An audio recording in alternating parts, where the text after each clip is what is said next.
Good morning and welcome to Brewing Happiness here on Friday the 13th. Are you afraid of Friday the 13th? We're going to talk about it today. That's right. Everything Friday the 13th we're going to talk about today. The history, some interesting information. Do you love it? Do you hate it? Are you afraid of Friday the 13th? I got a brother who was born on the Friday the 13th. He loves it. It's his favorite day. A lot of different feelings about it. So welcome to Brewing Happiness. Grab you a cup of coffee, a cup of tea, a cup of warm milk, whatever you enjoy, and let's have a quick chat about Friday the 13th. Are you here on the replay? Leave me a note. I'd love to know what you think about the show or how you feel about it. And any thoughts? Just let me know you're here, basically. Well, anyway, a lot of superstitions in lives. We got black cats. You don't want a black cat to walk. I thought I got hair in my mouth. We don't want a black cat to walk across our path. We avoid walking under ladders. There it is. I found it. I told you I had a hair in my mouth. You never want to break a mirror, 7 years of bad luck. But none of these seems like it's as pervasive across culture as Friday the 13th. And most of us don't even really know why, right? The truth is we get at least one Friday the 13th in a year. Every year we have one. And you can have as many up to 3, depending on what day the year starts and leap year and all those stuff. But there's some controversy about where it started. Some believe the superstition is related to the tragedy of the Knights Templar, and they were arrested on Friday the 13th, October 1307, by Philip IV of France and his counselors who wanted the wealth of the Templars. And so some people think it's that. Others, maybe the Last Supper, 13 attendees in the upper room on Maundy Thursday, as they say. 13 attendees, or according to folklore historian Donald Dossie, unlucky number 13 originated with the Norse myth that 12 gods were having a dinner party right at Valhalla, and then the trickster god Loki, not invited, crashed the party and became the 13th guest. And as he did so, he tricked the blind god Hoder, his brother, into shooting his other brother Balder, also son of Odin, who was the god of light and joy and goodwill, goodness. And he shot him with a mistletoe-dipped arrow and died instantly. Dossie says Balder died and the whole earth got dark. The whole earth mourned. It was a bad, unlucky day. And this major event in Norse mythology caused the number 13 to be considered unlucky.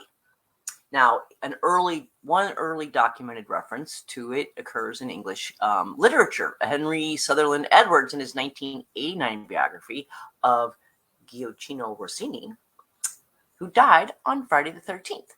So some feel like that's where it came from. So, let's just make sure everything is cool here. It is, all is well. Keep moving forward. So, in the past, it turns out,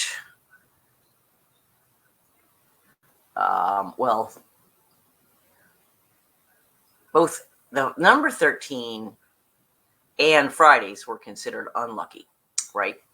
Friday was supposedly, in the Bible, 13 very bad.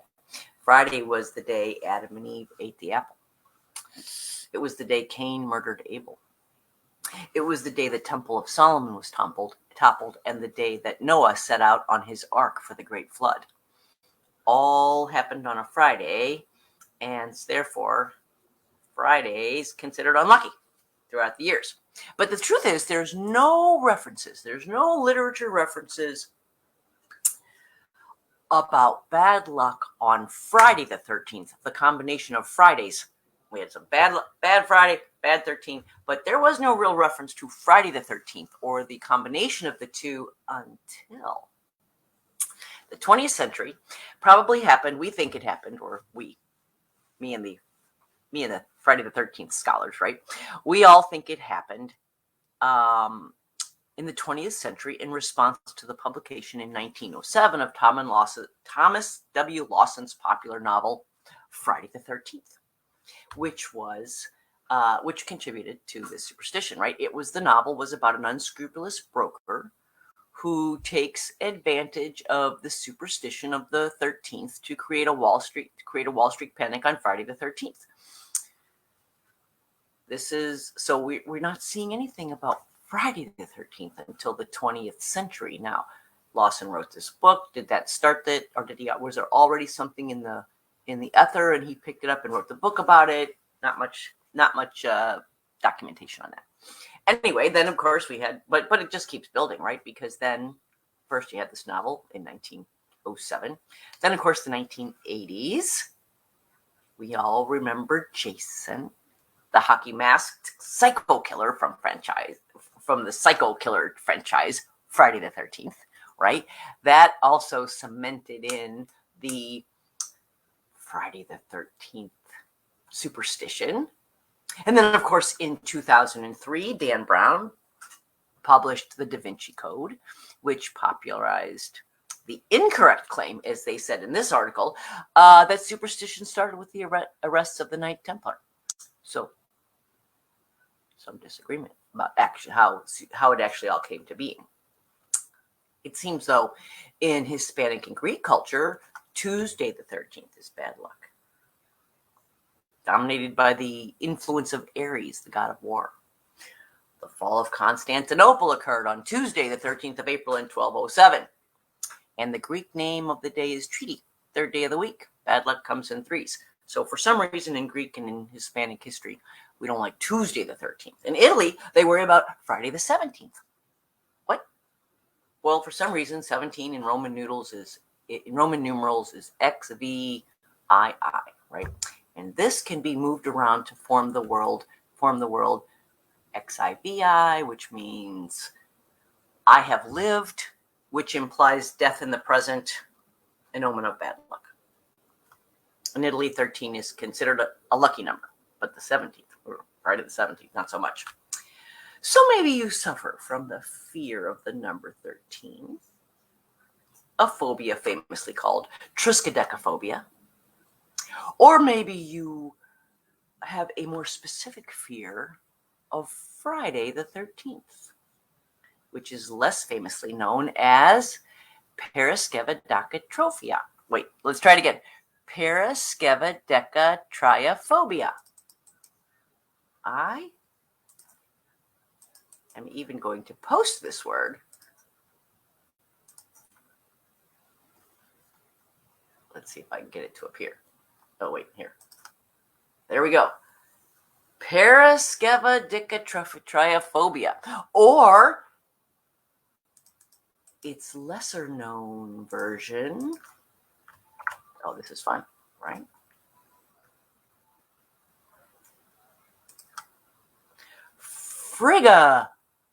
Triskaidekaphobia.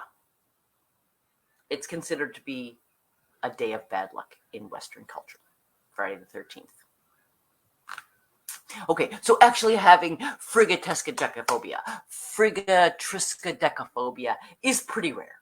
Let's be fair. But the truth is about 10% of Americans have some bit of an uneasy feeling around Friday the 13th.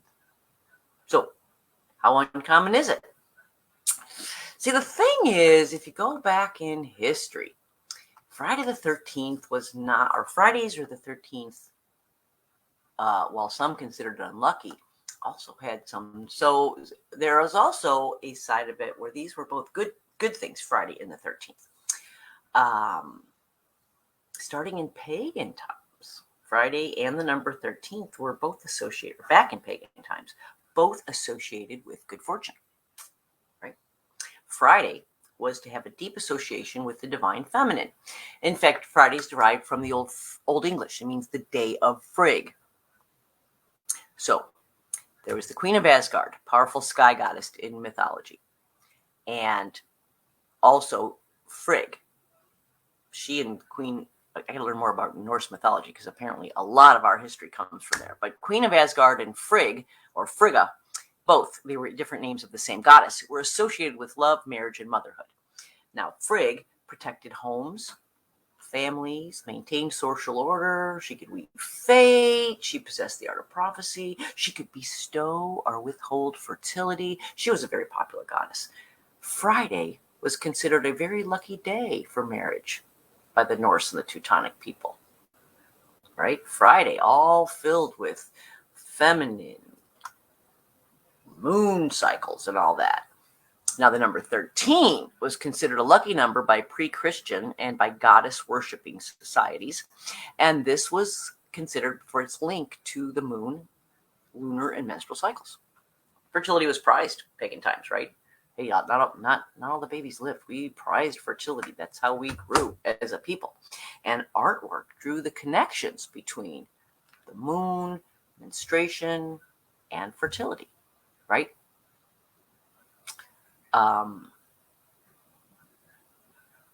13 is a good omen for the U.S. 13 original colonies, 13 stripes and stars on the flag, 13 olive leaves, 13 stars on the symbol of the United States. 13 was considered a very lucky number in France before World War I, and it was actually used as a good luck symbol. People stamped it onto postcards or made charms out of the number 13. It was considered so lucky. 13 was the lucky number in Italian football polls. In numerology and tarot, the tarot cards, the number 13 is auspicious. It leans towards goodness and bringing on the good things. Many ancient secret societies and mystery schools, right, considered 13 represented death and rebirth through rebirth through ascension into eternal life. And it represented the secret of all knowledge and sacred sexuality. Right? Sexuality. In numerology, the number 13 resonates with pragmatism, building a secure foundation. Its primary focus is building a foundation for the future, right? Although the number 13 is also expressive, and it can bring itself creatively, and practicality is part of the number 13 in numerology. So here we are, Friday the 13th. Then let's go back to, I want to show you the ancient Venus of Lossel. Oh, here we're going to share my screen. There we go. We're going to share the screen. And it's going to be this page. Here we go. Oh, that's not a very good picture, is it? Be nicer if I could just show you the picture itself. But look here. Here we have Venus of Lessus. Oh, and how silly am I, because I have put the description of her on a different page. However, look here. This is a pregnant woman. She is clutching her pregnant belly, and she is holding a moon. See the moon crescent in her hand. Okay, we'll go back to our script now. Talk about her a little bit. So, Venus of Lossel, 25,000-year-old limestone carving, a voluptuous female figure cradling her pregnant belly, right? She's holding the crescent-shaped horn, which bears 13 notches, and many scholars believe this figurine represented a goddess of fertility, or a ritual, or a ceremony. And while the 13 lines are typically read as a reference, and the 13 lines are read as a reference to the lunar and the menstrual cycle, symbolizing feminine power, right? But here's what happened, just so a little history. Well, then Christianity started gaining momentum, right? Uh-oh, what happened here? Hold on, lost my script. My notes, I should say. Well, goodness gracious. Let's try it again. All right. And so, bollocks, as they say. Okay, let's try it again.